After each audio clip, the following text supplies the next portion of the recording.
नमस्कार साथियों। मैं महेश बिश्नोई आपका स्वागत करता हूं अपने YouTube चैनल पर। आशा है कि आप स्वस्थ होंगे, खुशहाल होंगे और आपकी तैयारी बहुत अच्छे चल रही होगी, बहुत ज़ोरों शोरों से चल रही होगी। आज हम लोग हमारे हरियाणा टीजीटी साइंस के फ्री बैच में जो PYQ सीरीज है उसका 5वां पार्ट करने वाले हैं साथियों। ये 5th पार्ट होगा जो आज हम करने वाले हैं। अभी तक हमने 40 प्लस क्वेश्चन मेरे हिसाब से कर लिए हैं, 40 के आसपास या 40 से प्लस क्वेश्चन हमने कर लिए हैं। आज हम करने वाले हैं साथियों कुछ और क्वेश्चंस। देखते हैं कि इन क्वेश्चंस में क्या क्या है। सबसे पहला जो क्वेश्चन है हमारे पास वो है which of the following salts has no water of crystallisation. देखो किसकी बात कर रहा है, वाटर ऑफ क्रिस्टलाइजेशन की बात कर रहा होता है। इसमें से किस किस के पास वाटर ऑफ क्रिस्टलाइजेशन नहीं है। देखो जो भी केमिकल फॉर्मूले आपने देखे हैं उनके अंदर जब भी डॉट लगा के 2H2O लिख दिया जाए, मान लो 3H2O लिख दिया जाए, 2H2O या डॉट 10H2O लिख दिया जाए, डॉट 6H2O लिख दिया जाए, जैसे MgCl2 डॉट 8H2O लिख दिया जाए, तो ये जो पीछे वाटर मॉलिक्यूल लिखे जाते हैं डॉट लगाने के बाद, यही हमारे वाटर ऑफ क्रिस्टलाइजेशन कहलाते हैं। क्या कहलाते हैं? वाटर ऑफ क्रिस्टलाइजेशन कहलाते हैं। ठीक है, यही क्या कहलाते हैं साथियों? वाटर ऑफ क्रिस्टलाइजेशन कहलाते हैं। इनमें से किस किस में है ये हमें पहचान लेना है, क्योंकि एक ही ऐसा बचेगा जिसमें नहीं होंगे। तो सबसे पहली चीज है ब्लू विट्रियोल। देखो कितना प्यारा सा क्वेश्चन है, आपके दिमाग के साथ खेलने की कोशिश कर रहा है पहले ऑप्शन से। पहला ऑप्शन ऐसा दो कि बस कैंडिडेट हड़बड़ा जाए। तो फर्स्ट ऑप्शन क्या है? ब्लू विट्रोल दिया है। अब ये ब्लू विट्रोल होता क्या है, जिसने डीपली पढ़ा हुआ है उसको पता होगा। जो ओवरव्यू लेके जाता है, सिर्फ 10 दिन पढ़ के फिर एब्स्ट्रैक्ट निकालने की कोशिश करता है, उसको ब्लू विट्रोल के बारे में कोई आइडिया ही नहीं है। ठीक है, तो सिंपल सी चीज है, ब्लू विट्रोल का मतलब क्या होता है? ये कॉपर सल्फेट पेंटाहाइड्रेट ही होता है। ब्लू विट्रोल जो होता है वो क्या होता है? Copper sulphate pentahydrate. ठीक है, पेंटाहाइड्रेट। अब इसके अंदर तो 5 वाटर ऑफ क्रिस्टलाइजेशन है, 5 mole of water of crystallisation, यानी 5 वाटर ऑफ क्रिस्टलाइजेशन है। इसका मतलब ये वाला ऑप्शन तो हमारा नहीं होगा। इसने पूछा जिसमें ना हो, एक भी वाटर ऑफ क्रिस्टलाइजेशन नहीं होना चाहिए, वो वाला हमारा आंसर होगा। ठीक है, तो कॉपर सल्फेट के इसमें कितने वाटर ऑफ क्रिस्टलाइजेशन? 5 है साथियों। ठीक है, उसके बाद हम बात करते हैं जिप्सम की। जिप्सम क्या होता है हमारे पास?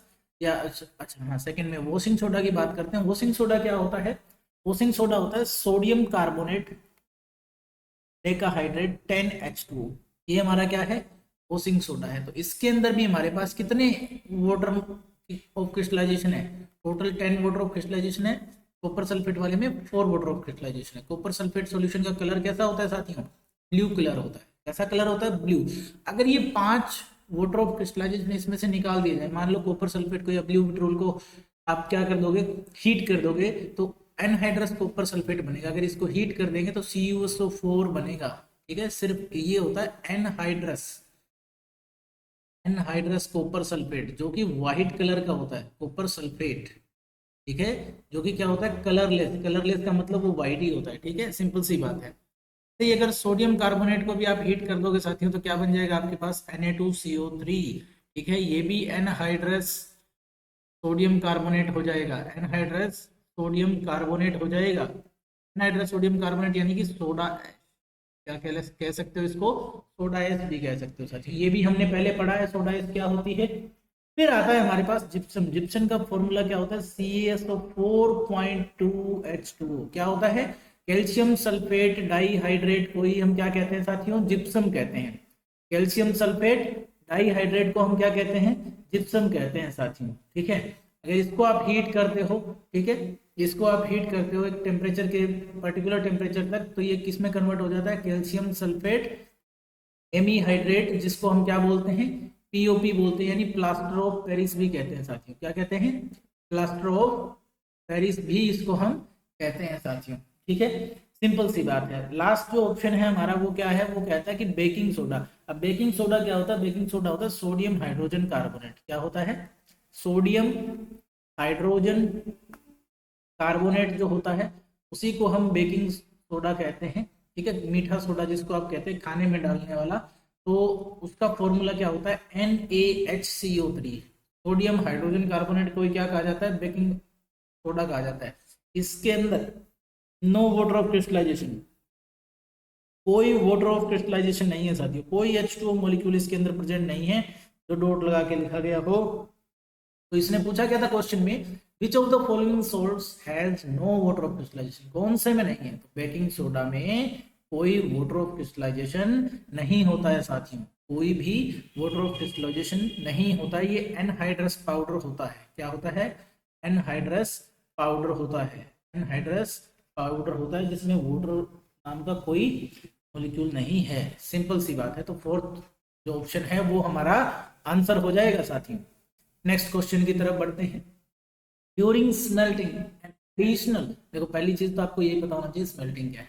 फिर आगे पढ़ते हैं क्वेश्चन को क्या लिखा है, an additional substance is added which combines with impurities to form dash fusible product. ठीक है, उसको क्या कहते हैं? Dash fusible product. अब पहले इन सारी चीज़ों को समझ लेते हैं कि ये स्मेल्टिंग क्या होती है और उसके बाद ये अलग अलग चीज़ें क्या है। तो सबसे पहले हम समझते हैं कि फ्लक्स क्या होता है, उसके बारे में बात करते हैं साथियों। फ्लक्स क्या है? एक केमिकल प्यूरिफाइंग एजेंट होता है। क्या होता है? एक केमिकल प्यूरिफाइंग एजेंट, हम इसको कह सकते हैं प्यूरिफाइंग, ठीक है, प्यूरिफाइंग एजेंट कह सकते हैं साथियों हम इसको फ्लोइंग एजेंट भी कह सकते हैं। क्या कह सकते हैं? फ्लोइंग एजेंट भी कह सकते हैं। हम इसको क्लीनिंग एजेंट भी कह सकते हैं, या फिर हम क्या कह सकते हैं? इसको क्लीनिंग एजेंट कह सकते हैं। कह सकते हैं क्लीनिंग एजेंट कह सकते हैं साथियों।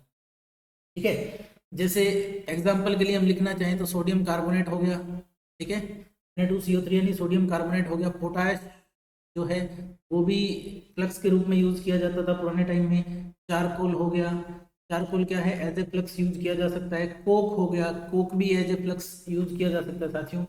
बोरेक्स, लाइम, लेड सल्फाइड यानी PbS, ठीक है, PbS एटसेट्रा एटसेट्रा, ये बहुत सारे होते हैं, हम काफी सारे लिख सकते हैं, सारे याद करने की जरूरत भी नहीं होती है। फ्लक्स क्या होता है? केमिकल प्योरीफाइंग एजेंट होता है, या फ्लोइंग एजेंट, या फिर क्लीनिंग एजेंट होता है। ठीक है, सिंपल।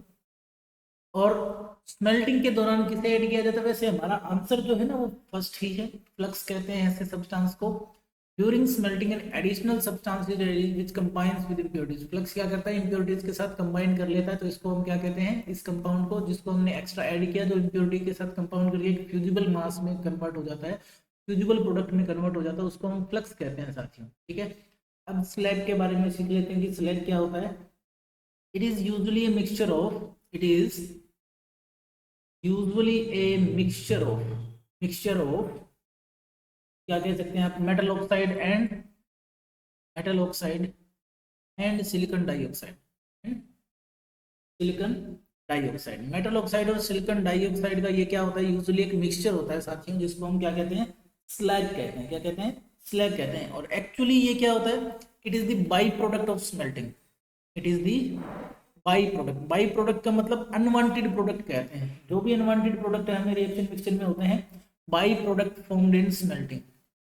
ये वाला ऑप्शन तो हो ही नहीं सकता था, फॉर्म्ड इन स्मेल्टिंग, यानी स्मेल्टिंग रिएक्शन के अंदर जो बाई प्रोडक्ट बना है। बाई प्रोडक्ट का मतलब जो अथवा, जो खरपतवार है इसकी, आप ऐसा कह सकते हो, जिसकी आपको जरूरत नहीं है, तो ये वाला ऑप्शन तो होता ही नहीं, क्योंकि स्लैग क्या होता है? बाई प्रोडक्ट होता है स्मेल्टिंग प्रोसेस में।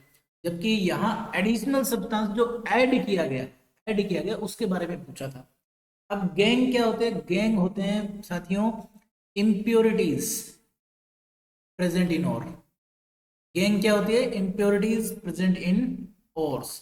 और के अंदर जो भी इम्प्योरिटी प्रेजेंट होती है उसको हम क्या कहते हैं साथियों? गैंग कहते हैं। उसको हम क्या कहते हैं? गैंग। मड यहाँ पर कुछ नहीं है, मड भी एक तरह की इम्प्योरिटी ही होती है, इम्प्योरिटी ही होती है। मड भी क्या है? एक तरह से इम्प्योरिटी होती है, जिसका इन तीनों प्रोसेस से, मतलब इस स्मेल्टिंग से इसका कोई लेना देना नहीं। गैंग इसका आंसर नहीं, स्लैग इसका आंसर नहीं, मड भी इसका आंसर नहीं। फ्लक्स की बात करते हैं। अब बात करते हैं स्मेल्टिंग है क्या।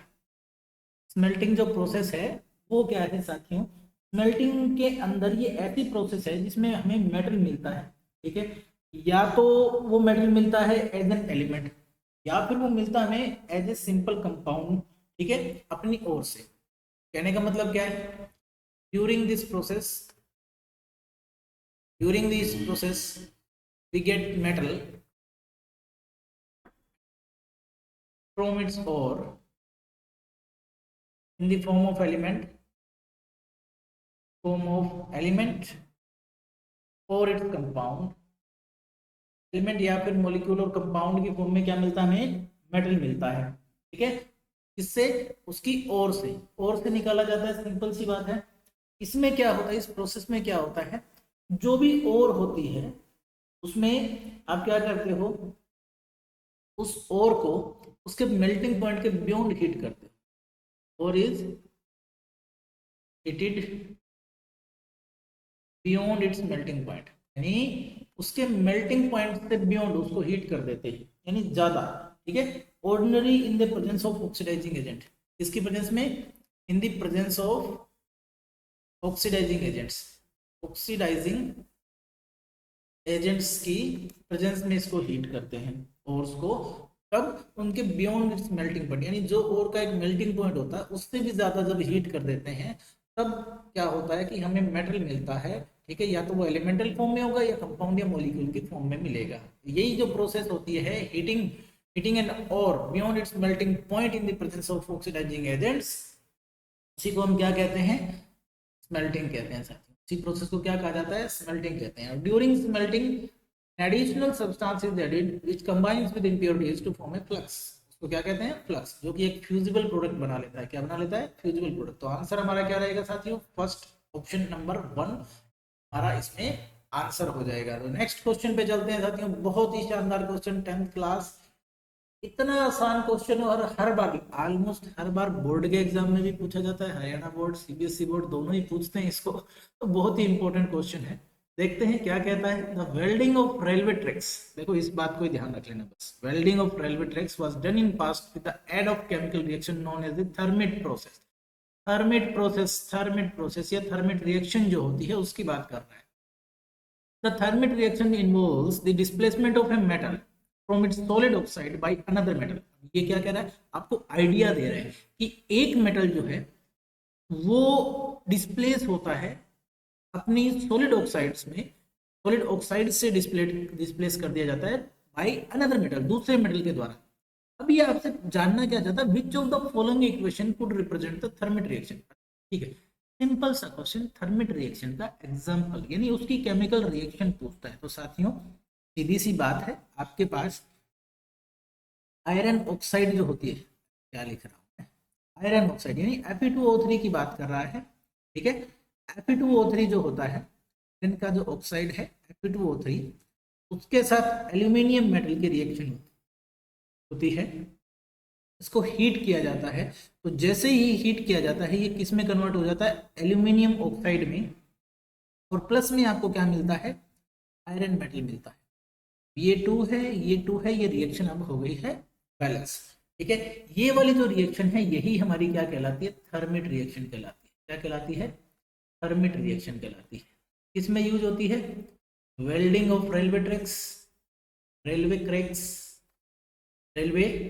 ट्रैक्स, उसके अंदर जो क्रैक आ जाते हैं, ठीक है, उनको वेल्ड करने के लिए यूज की जाती है। एंड मशीन्स यानी मशीन्स पार्ट, यानी मशीन पार्ट में जो क्रैक आ जाते हैं उनको वेल्ड करने के लिए, हाई वेल्डिंग के लिए। अब जो भी मेटल इसके अंदर मिलता है वो किस में होता है, मोल्टन स्टेट में होता है, प्लस हाई हीट निकलती है, बहुत हीट निकलती है, यानी हाईली एक्सोथर्मिक रिएक्शन है।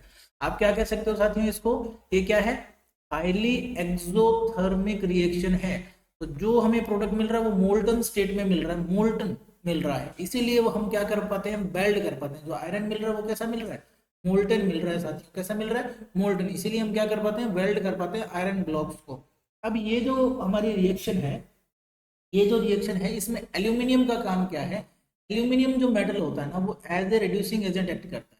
क्या करता है, रिड्यूसिंग एजेंट की तरह काम करता है। रिड्यूसिंग एजेंट का मतलब क्या होता है, उसका खुद का क्या हो जाता है, इटसेल्फ ऑक्सीडाइज्ड। ठीक है, वो खुद ऑक्सीडाइज हो जाता है साथियों, और दूसरे को रिड्यूस करता है, यानी Fe2O3 को तो वो रिड्यूस करेगा और खुद क्या हो जाएगा, ऑक्सीडाइज हो जाएगा। देखो एल्यूमिनियम ऑक्सीडाइज हुआ, Fe2O3 यानी फेरिक ऑक्साइड को किसने किसने किसमें रिड्यूस कर दिया, आयरन मेटल के अंदर रिड्यूस कर दिया साथियों। इस दौरान large amount of heat release होती है, एक्सेस में हाईली एक्सोथर्मिक रिएक्शन है, एल्यूमिनियम रिड्यूसिंग एजेंट की तरह काम कर रहा होता है। ठीक है, और रिडक्शन किसका हो रहा होता है, Fe2O3 का रिडक्शन हो रहा होता है। ठीक है, तो अब हमारे पास रिएक्शन ये रही। अब इस रिएक्शन को हमें इसमें ढूंढना है। पहली रिएक्शन MgO के साथ बिल्कुल नहीं है, दूसरी रिएक्शन आयरन Al2O3 के साथ बिल्कुल नहीं है, एल्यूमिनियम की Fe2O3 के साथ, जिंक Al2O के साथ ये भी नहीं है। फोर्थ ऑप्शन हमारा क्या हो जाएगा साथियों, करेक्ट आंसर हो जाएगा। 10th क्लास से क्वेश्चन आया था, ठीक है, थर्मेट रिएक्शन का। तो इसलिए इंपॉर्टेंट चीज क्या है कि 10th क्लास भी इक्वली इंपॉर्टेंट है हमारे पढ़ने के लिए, ठीक है। बढ़ते हैं नेक्स्ट क्वेश्चन की तरफ साथियों, आ जाइए। ये क्वेश्चन कहता है कि which of the following statements are incorrect about the structure of an atom, यानी एटम की स्ट्रक्चर के बारे में इनमें से कौन कौन सी स्टेटमेंट्स इनकरेक्ट है। देखिए एटम की स्ट्रक्चर वाला जो पार्ट है, यानी स्ट्रक्चर ऑफ एटम वाला जो पूरा चैप्टर है, जिसमें मैंने 9th 10th और 11th तीनों क्लास को कंबाइन करके अपने वीडियो लेक्चर्स डाल दिए हैं। इसके स्ट्रक्चर ऑफ एटम्स को पूरा डिटेल में हमने पढ़ लिया है साथियों, ठीक है। अभी हमें आंसर करना है कि कौन सा स्टेटमेंट इनकरेक्ट है, इसके about the structure of an atom, यानी एटम की स्ट्रक्चर के बारे में इनकरेक्ट स्टेटमेंट है। असत्य कथन कौन सा है, हमें क्या ढूंढना है, सत्य कथन ढूंढना है। असत्य कथन ढूंढो भाई। ज्यादातर क्या करता है, आप ध्यान करते हो कि पॉजिटिव क्या है, क्वेश्चन पेपर में आपसे क्या पूछा जाता है, नेगेटिव क्या है। अब ये देखिए पहला जो ऑप्शन है वो क्या कहता है, the atom as a whole is a neutral. Good, बिल्कुल सही बात है, ये स्टेटमेंट बिल्कुल करेक्ट है। एटम जो होता है एज ए होल यानी पूरी तरह से वो क्या है, as a whole atom is neutral. वो क्या है साथियों, न्यूट्रल ही है। हाँ, तो उस पर कोई परमानेंट पॉजिटिव चार्ज है, ना ही उस पर कोई अकेला नेगेटिव चार्ज है, यानी जितना पॉजिटिव है उतना ही नेगेटिव चार्ज है, दोनों एक दूसरे को क्या करते हैं, न्यूट्रलाइज करते हैं। सेकंड जो पार्ट है वो क्या कहता है, the atom is an indivisible particle. अरे ग्रीक फिलोसफर ने कहा था एटम इंडिविजिबल है, ठीक है। डाल्टन की एटॉमिक थ्योरी भी कह रही थी कि एटम क्या है, indivisible particle, smallest indivisible particle matter का क्या है, वो एटम है। लेकिन +1 क्लास की केमिस्ट्री पढ़ो या फिर आप क्लास का वो चैप्टर पढ़ो जिसमें आपको ये दिखाया गया है कि अलग अलग स्ट्रक्चर ऑफ एटम्स यानी मॉडल हैं एटम के, एटॉमिक मॉडल्स जो हैं। तो आफ्टर डिस्कवरी ऑफ सब एटॉमिक पार्टिकल, क्या कह रहा हूं मैं, आफ्टर डिस्कवरी ऑफ सब एटॉमिक पार्टिकल्स। अब ये सब एटॉमिक पार्टिकल्स कौन कौन से हैं साथियों, like electron, proton and neutron, ठीक है। Electron, proton, neutron, atom is a divisible, atom क्या है, खुद एक डिविजिबल पार्टिकल, क्योंकि एटम किससे बना होता है, इलेक्ट्रॉन, प्रोटॉन और न्यूट्रॉन। एटम की बेसिक स्ट्रक्चर देखिए, न्यूक्लियस है, न्यूक्लियस में क्या होते हैं, प्रोटॉन प्लस न्यूट्रॉन, और उसके बाहर क्या होते हैं, ऑर्बिट्स या सेल्स होते हैं जिनके अंदर क्या घूम रहा होता है, इलेक्ट्रॉन। अब न्यूक्लियस में क्या है, ये है न्यूक्लियस, न्यूक्लियस के अंदर क्या होता है, प्रोटॉन प्लस न्यूट्रॉन। अब प्रोटॉन और न्यूट्रॉन दोनों पॉजिटिवली, प्रोटॉन क्या आपका पॉजिटिवली चार्ज है, इलेक्ट्रॉन नेगेटिवली चार्ज है, जितने प्रोटॉन उतने इलेक्ट्रॉन, सिंपल सी बात है। Atom as a whole neutral, ठीक है। न्यूट्रॉन तो न्यूट्रल पार्टिकल होते हैं, उन पे कोई चार्ज नहीं होता, तो इसका मतलब एटम छोटे पार्टिकल से मिलकर बना, इसका मतलब ये वाली स्टेटमेंट तो करेक्ट नहीं है, ये तो इनकरेक्ट हो गई, ठीक है। तो सेकंड ऑप्शन एक तो हमारा ये आ जाता है कि ये इनकरेक्ट स्टेटमेंट। थर्ड स्टेटमेंट को देख लेते हैं साथियों, क्या कहता है, the whole mass of an atom is concentrated in the nucleus. ये कहता है कि सारा का सारा मास जो है ना वो न्यूक्लियस में कंसंट्रेटेड है। बिल्कुल सही कह रहा है, क्या कह रहा है, बिल्कुल सही कह रहा है। किसने बताया था, रदरफोर्ड ने बताया था। किसने बताया था, रदरफोर्ड ने। कैसे बताया था, अल्फा पार्टिकल एक्सपेरिमेंट से बताया था, अल्फा पार्टिकल स्कैटरिंग एक्सपेरिमेंट से बताया था। स्कैटरिंग एक्सपेरिमेंट जो था उसमें क्या बताया था कि एटम का जो मास है, होल मास क्या है, कंसंट्रेटेड है इन द न्यूक्लियस, क्योंकि पॉजिटिव चार्ज इलेक्ट्रॉन तो मासलेस क्वांटिटी होते हैं। जनरली जो मास कहाँ पे होता है, वो सिर्फ उसके पॉजिटिव चार्ज वाले हिस्से में जहां से पार्टिकल्स डिफ्लेक्ट हो रहे थे, और उसको उसने क्या नाम दिया था, न्यूक्लियस नाम दिया था। तो ये वाली बात भी बिल्कुल सही। फर्स्ट और थर्ड तो सही है, फर्स्ट और थर्ड ऑप्शन तो सही है, सिर्फ एक ही गलत आया अभी तक, सेकंड वाला। फोर्थ वाले बोल देते हैं, all the atoms are stable in their basic state.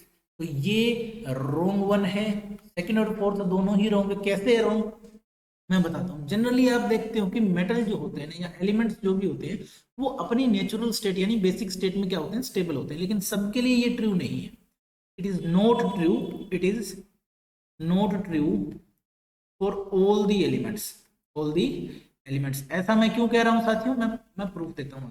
ऐसा क्यों? few elements are found to be unstable in their native state, in their natural state और basic state। क्योंकि बेसिक स्टेट में वो अनस्टेबल होते हैं। एग्जाम्पल के मतलब क्या है, जितने भी radioactive elements, all radioactive elements found in the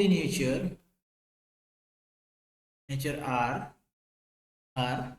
unstable. अब रेडियो एक्टिव होते हैं तो उनकी हाफ लाइफ टाइम बहुत ही कम होती है, इसीलिए वो क्या होते हैं, हाईली अनस्टेबल होते हैं। तो सिंपल सी बात है, सारे के सारे एटम स्टेबल नहीं होते अपनी बेसिक स्टेट में, कुछ ऐसे होते हैं जो अनस्टेबल होते हैं। यानी कि जितने रेडियो एक्टिव एलिमेंट हैं वो क्या होते हैं, अनस्टेबल होते हैं।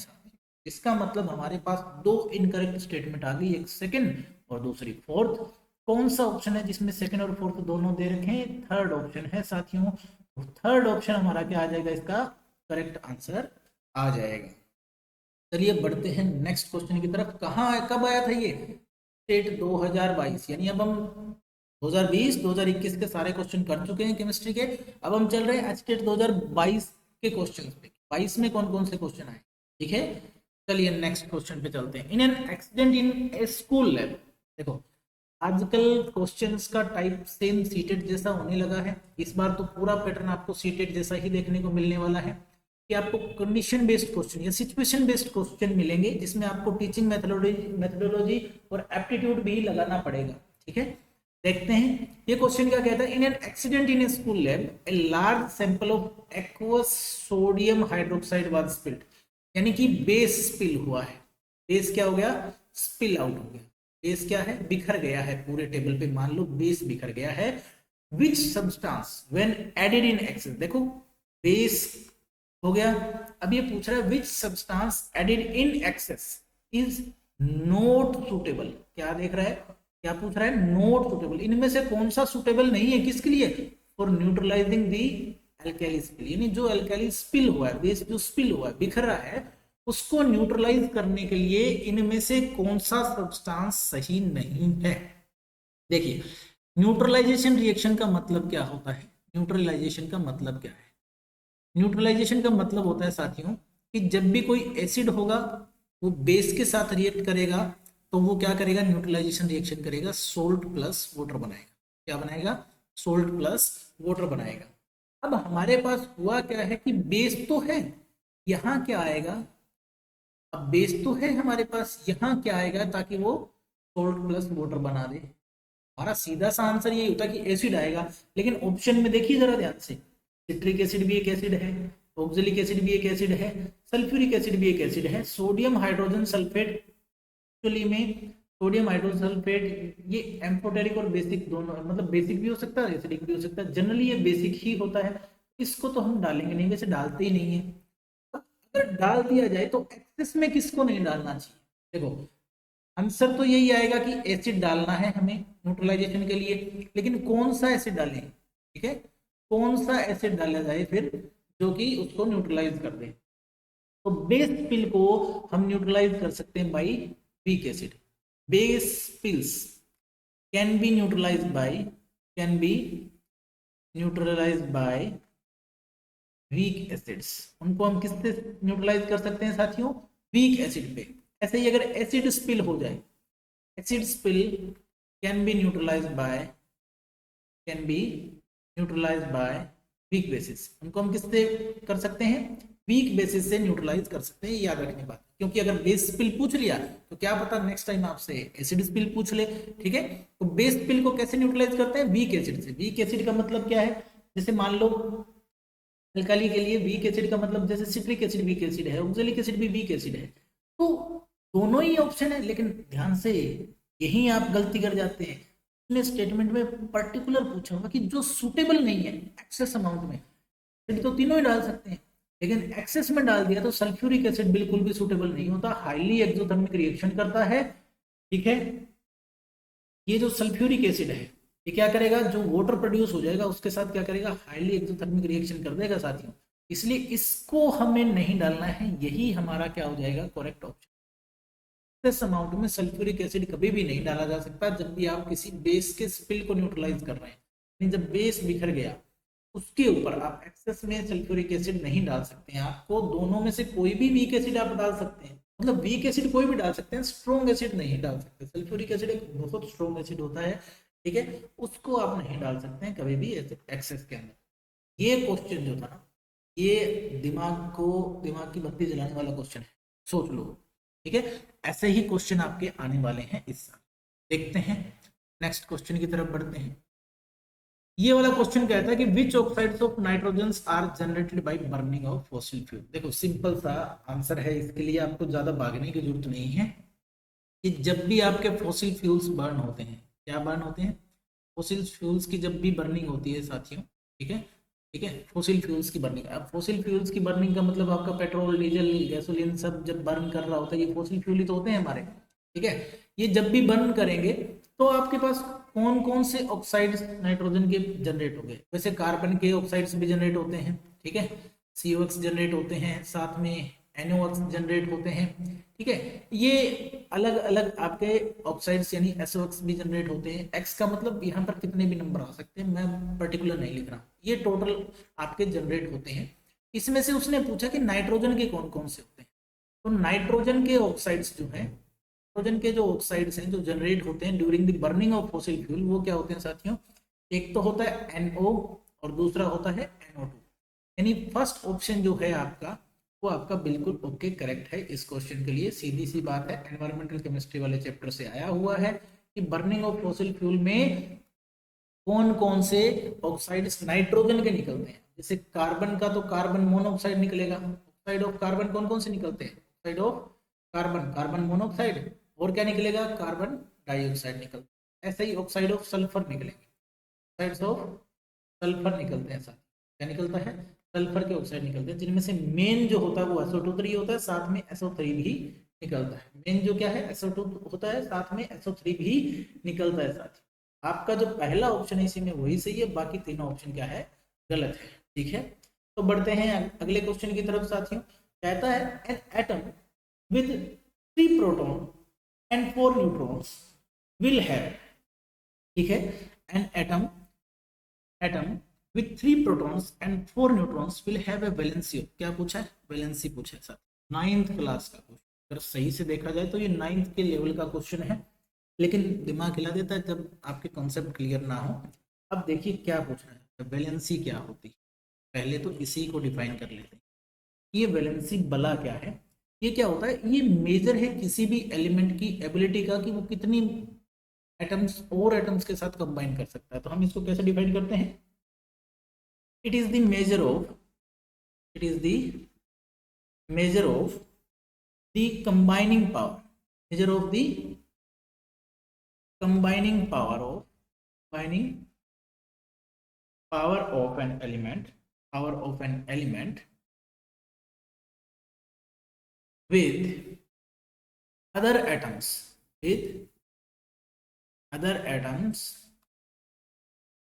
when it forms chemical compounds।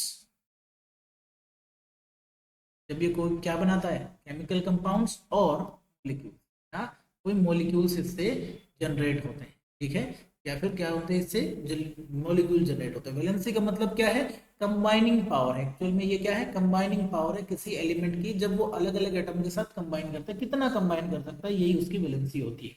तो वैलेंसी निकालने के लिए हमें दो कॉन्सेप्ट पता होना चाहिए। पहला है एटॉमिक नंबर जिसको हम Z से रिप्रेजेंट करते हैं। एटॉमिक नंबर किसके इक्वल होता है, एटॉमिक नंबर इक्वल टू होता है साथियों नंबर ऑफ प्रोटॉन के। कितने नंबर ऑफ प्रोटॉन को मैं P से डिनोट करता हूँ, ठीक है, कितने नंबर ऑफ प्रोटॉन है, हमें कितने गिवन है, 3 प्रोटॉन्स गिवन है साथियों। कितने प्रोटॉन गिवन है, 3 प्रोटॉन्स गिवन है। दूसरी चीज हमें क्या पता होनी चाहिए, मास नंबर। क्या पता होना चाहिए, मास नंबर, जिसको हम A से रिप्रेजेंट करते हैं। मास नंबर क्या होता है, ये सम होता है टोटल नंबर ऑफ प्रोटॉन्स यानी कि P प्लस में नंबर ऑफ न्यूट्रॉन्स यानी कि N। तो A जो होता है वो क्या होता है, P प्लस में N के इक्वल होता है।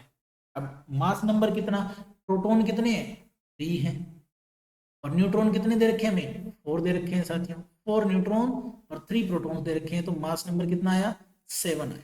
ए की वैल्यू कितनी आई, 7, यानी मास नंबर कितना आया, 7 आ गया साथियों, ठीक है। और आपके पास एटॉमिक नंबर कितना आया था, 3 आया था साथियों। एटॉमिक नंबर कितना आ गया भाई, 3 आ गया, ठीक है। एटॉमिक नंबर आपके पास 3 आया और मास नंबर आपके पास 7 आ गया। अब आपके पास इलेक्ट्रॉनिक कॉन्फ़िगरेशन आ जाएगी, जब एटॉमिक नंबर 3 है, इसकी इलेक्ट्रॉनिक कॉन्फ़िगरेशन क्या रहेगी, electronic configuration of the element, ठीक है।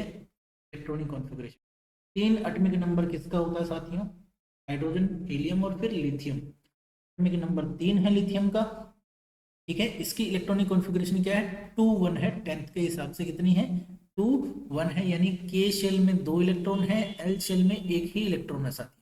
के में कितने इलेक्ट्रॉन है, 2 है, एल में कितने हैं, एक ही इलेक्ट्रॉन है। अब मैं निकालता हूं इसकी वैलेंसी, ठीक है। वैलेंसी ऑफ एटम कैसे निकालेंगे साथियों, किसी भी एलिमेंट की एटम की वैलेंसी कैसे निकालेंगे, 8 माइनस में mass number of that atom, 8 minus में mass number of that atom जो हमने कैलकुलेट किया, ठीक है। इसका मतलब क्या हुआ, 8 माइनस में मास नंबर कितना आया था साथियों, 7, तो वैलेंसी कितनी आएगी, 1, तो हमारा आंसर क्या रह जाएगा, 1, एक है वैलेंसी, सिर्फ 1, ठीक है। ऑप्शन नंबर 2 जो है वो हमारा बिल्कुल करेक्ट ऑप्शन है, आंसर हमारा आएगा, वैलेंसी कितनी आएगी, जिस एटम के पास 3 प्रोटॉन और 4 न्यूट्रॉन है उसकी वैलेंसी आएगी 1, ठीक है। सिंपल सा कॉन्सेप्ट है, बेसिक सा है, आपको बस ध्यान रखना। आगे बढ़ते हैं नेक्स्ट क्वेश्चन की तरफ। तो नेक्स्ट क्वेश्चन में क्या कहता है साथियों, ये कहता है कि which one of the following set of phenomena would increase on raising the temperature. देखो सीधी सी बात है कि टेम्परेचर का रिलेशन कौन से फिनोमिना को बढ़ाएगा उसके साथ कैसा है। मैं आपको एक चीज बताता हूँ कि टेम्परेचर के डायरेक्टली प्रोपोर्शनल होती है काइनेटिक एनर्जी मॉलिक्यूल्स, ठीक है। इसको बस आपको याद रखना है, बस आंसर हो जाएगा। काइनेटिक एनर्जी डायरेक्टली प्रोपोर्शनल होती है टेम्परेचर के, यानी अगर टेम्परेचर बढ़ाओगे तो काइनेटिक एनर्जी भी बढ़ेगी, काइनेटिक एनर्जी बढ़ेगी तो जो इंटरमोलिकुलर फोर्स ऑफ अट्रैक्शन है वो ब्रेक जल्दी हो जाएगी। अब मैं बताता हूँ आपको ये क्या क्या पूछ रहा है भाई, इनमें से कौन सा सेट ऑफ फिनोमिना बढ़ेगा। सबसे पहला सेट इवापोरेशन, फिर सोल्यूबिलिटी और फिर कंप्रेशन ऑफ गैस की बात। देखो आपको इनमें से स्मार्टली चूज करना है, देखो तीनों फिनोमिना अलग अलग हैं, आपको टाइम बचाते हुए स्मार्ट वर्क करते हुए आंसर करना होगा। आपको पता है गैस का कंप्रेशन कब होता है, कंप्रेशन यानी संपीड़न कब होता है गैस का, कंप्रेशन के लिए क्या कंडीशन जरूरी होती है साहब, इसके लिए टेम्परेचर क्या होना चाहिए, लो, और प्रेशर क्या होना चाहिए, यानी हाई प्रेशर लो टेम्परेचर पर भी कोई गैस कंप्रेस हो सकती है। तो अब ये कहता है कि अगर टेम्परेचर इंक्रीज कर दें तो कंप्रेशन ऑफ गैस भी इंक्रीज करेगा, तो पहला ऑप्शन तो यहीं से गलत हो जाता है, सेट पूरा सेट होना चाहिए। तो आप उनमें से कौन सी चीज चूज करोगे, क्योंकि देखो इवोपरेशन की बात करोगे टेम्परेचर बढ़ेगा, इवोपरेशन बढ़ेगा क्योंकि ये सरफेस फिनोमिना होता है, ठीक है। इवोपरेशन एक सरफेस फिनोमिना है, जितने पार्टिकल्स मॉलिक्यूल सरफेस के ऊपर हैं उनकी काइनेटिक एनर्जी बढ़ेगी, क्योंकि टेम्परेचर बढ़ेगा तो उनकी काइनेटिक एनर्जी है ऑब्वियस बढ़ेगी। और जब उनकी काइनेटिक एनर्जी बढ़ जाएगी तो उनके बीच का फोर्स ऑफ अट्रैक्शन एक टाइम के बाद टूट जाएगा, ठीक है, फोर्स ऑफ अट्रैक्शन खत्म हो जाएगा तो वो इवेपोरेट हो जाएंगे। सोल्यूबिलिटी का मतलब होता है कि कितना अमाउंट ऑफ सोल्यूट डिजोल्व हो सकता है गिवन अमाउंट ऑफ सॉल्वेंट के अंदर, ठीक है, वो उसकी सोल्यूबिलिटी कहलाती है साथियों। तो अब उस सोल्यूबिलिटी के बारे में बात करते हैं, तो सोल्यूबिलिटी तीनों की अलग अलग होती है, गैस की, लिक्विड की और सॉलिड की, और किसमें डिजोल्व किया जा रहा है वो भी तो डिपेंड करता है ना, कि सोल्यूट क्या है सॉल्वेंट क्या है, दोनों पे डिपेंड करता है। तो इजी टास्क हमारे लिए क्या था कि हम कंप्रेशन वाले पे लगा के देख लेते हैं हमारा कंडीशन कि इसको फुलफिल कर रहा है कि नहीं, अगर इसको नहीं कर रहा है तो इसका मतलब इंक्रीज नहीं होगा, क्योंकि पूरे सेट की बात की, उसने सेट की बात की कि पूरा सेट ऑफ फिनोमिना जो इंक्रीज करेगा ऑन रेजिंग द टेम्परेचर, हमें बस वो सेट ऑफ फिनोमिना चाहिए, ठीक है। दूसरे में देखते हैं साथियों, ये है evaporation, diffusion and expansion of gas. क्या है, evaporation, diffusion and expansion of gas. तो मैं आपको एक बात बता देता हूँ साथियों, यही हमारा करेक्ट ऑप्शन होने वाला है। कैसे होने वाला है उसको भी बता देता हूँ। करेक्ट ऑप्शन क्या होगा, इवापोरेशन, डिफ्यूजन और expansion of gas. Evaporation surface phenomena है, तो जैसे जैसे टेम्परेचर इंक्रीज होगा, जैसे जैसे टेम्परेचर इंक्रीज होगा, रेट ऑफ इवापोरेशन बढ़ेगा, रेट ऑफ इवापोरेशन बढ़ेगा, ठीक है, वो भी इंक्रीज हो जाएगा। दूसरी बात, जैसे जैसे टेम्परेचर इंक्रीज होगा, टेम्परेचर इंक्रीजेस, डिफ्यूजन यानी विसरण की जो प्रक्रिया है, डिफ्यूजन ऑल्सो इंक्रीजेस, डिफ्यूजन भी यानी रेट ऑफ डिफ्यूजन भी इंक्रीज कर जाएगी साथियों। तीसरी चीज होती है एक्सपेंशन ऑफ गैस, जैसे जैसे टेम्परेचर बढ़ेगा काइनेटिक एनर्जी मॉलिक्यूल्स की बढ़ेगी, काइनेटिक एनर्जी गैसियस मॉलिक्यूल की बढ़ेगी तो गैस एक्सपेंड करेगी, वो दूर दूर जाएंगे एक दूसरे से, यानी एक्सपेंशन ऑफ गैस बढ़ेगा, एक्सपेंशन ऑफ गैस इंक्रीजेस, यानी यही आपका सेट ऑफ फिनोमेना है जो टेम्परेचर के साथ बढ़ रहा है, बाकी तो घट रहे हैं, ठीक है। सोल्यूबिलिटी भी कई बार बढ़ती है कई बार घटती है, डिपेंड करता है कि रिएक्शन एक्सोथर्मिक है या एंडोथर्मिक है और क्या चीजें हैं। अब इनके अंदर हमारा सबसे सेट जो एग्जांपल बैठता है वो यही है, इवापोरेशन, डिफ्यूजन और एक्सपेंशन। अब इवापोरेशन और डिफ्यूजन के बारे में मैं आप, डिफ्यूजन का मतलब होता है intermixing of different types of atoms, molecules, particles, आप कुछ भी समझ, उनका इंटरमिक्सिंग है, ठीक है, दो टाइप के पार्टिकल्स या मॉलिक्यूल्स का आपस में मिक्स होना।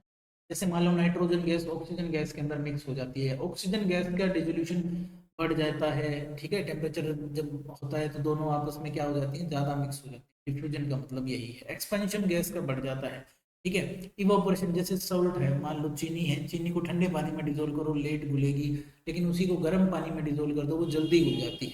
तो टेम्परेचर से रिलेटेड फिनोमेना की बात हो रही थी साथ, ठीक है। यहाँ डिफ्यूजन तो बढ़ जाएगा, कंप्रेशन ऑफ गैस वही आ गया, याद रखना, compression of gas. Compression of gas के लिए हमें क्या चाहिए साथियों, लो टेम्परेचर चाहिए।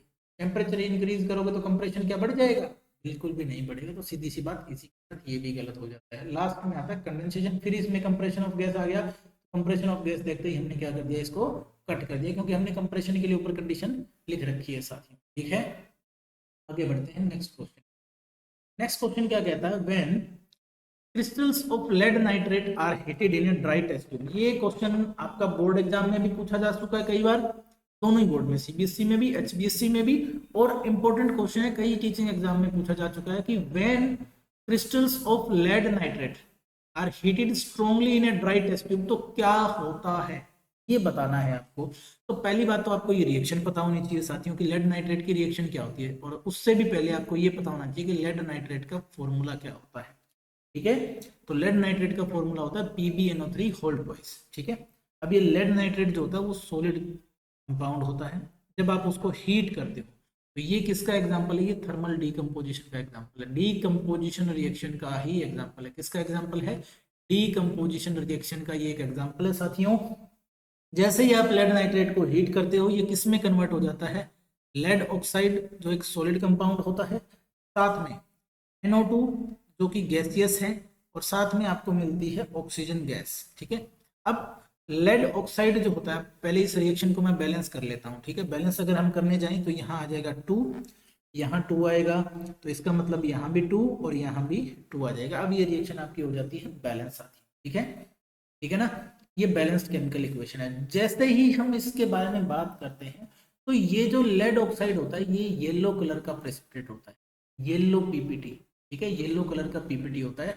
NO2 गैस होती है वो रेडिश ब्राउन कलर की होती है, ब्राउन ब्राउन गैस होती है, ब्राउन कलर की गैस होती है। ऑक्सीजन जो है वो कलरलेस रहती है इसके अंदर। तो क्या मिलेगा वो देखते हैं। ये कहता है ब्राउन रेसिड्यू लेफ्ट, रेसिड्यू तो हमारा लेस लेड आयोडाइड है, सॉरी लेड ऑक्साइड है, PbO है, ब्राउन कलर का रेसिड्यू तो नहीं मिल रहा भाई, ये तो ऑप्शन गलत हो गया। White fumes appear in the test, बिल्कुल भी नहीं, कोई भी चीज इसमें से व्हाइट फ्यूम्स वाली नहीं है, तो ये भी ऑप्शन गलत हो गया। क्रिस्टल्स इमीडिएटली वेपराइज, ना जी ना, बिल्कुल भी नहीं। येलो कलर का पीपीटी मिल रहा है हमें, प्रेसिपिटेट प्रेसिपिटेट मिल रहा है। तो ऑप्शन नंबर 4 जो है हमारा, ए येलो रेसिड्यू इज लेफ्ट, यही हमारा करेक्ट ऑप्शन है, ये रहा। येलो कलर का पीपीटी कह लो इसको या रेसिड्यू कह लो, रेसिड्यू का मतलब जो बचा होता है प्रोडक्ट के रूप में, जो रिएक्शन मिक्सचर में बच जाता है वही आपको क्या कहलाता है, रेसिड्यू कहलाता है साथियों। तो ये हमारा क्या है, करेक्ट ऑप्शन है, ऑप्शन नंबर 4 आपका करेक्ट ऑप्शन इसमें हो जाता है साथियों। नेक्स्ट क्वेश्चन की तरफ बढ़ते हैं, चलिए, ये तो बहुत आसान था। Which of the following set can be used for the denaturation of ethyl alcohol. सीधी सी बात है, पहले तो ये समझो साथियों डीनेचुरेशन होता क्या है। डीनेचुरेशन ऑफ अल्कोहल क्या बला है, क्या चीज है, क्यों किया जाता है? डीनेचुरेशन का मतलब है अल्कोहल का जो, वैसे अल्कोहल जो होता है ना वो ड्रिंकिंग पर्पज के लिए यूज किया जाता है, यानी एथेनॉल जो है, एथेनॉल जो है आपके पास, ethanol is also used as drinking, as नहीं लिखेंगे, also use for drinking purpose. ठीक है, नशेड़ी जो होते हैं ना वो इसको गटक गटक पी जाते हैं। ठीक है, एथेनॉल को, एथेनॉल ही आपका इथाइल अल्कोहल ही आपकी दारू जिसको बोलते हैं ना वही है, शराब है। ये क्या है? शराब है। ठीक है, तो शराब सेहत के लिए खराब है साथी। तो जब ड्रिंकिंग पर्पज के लिए इसको यूज किया जाने लगा तो आप सोचिए कि हर स्कूल की लैब में अल्कोहल होता है।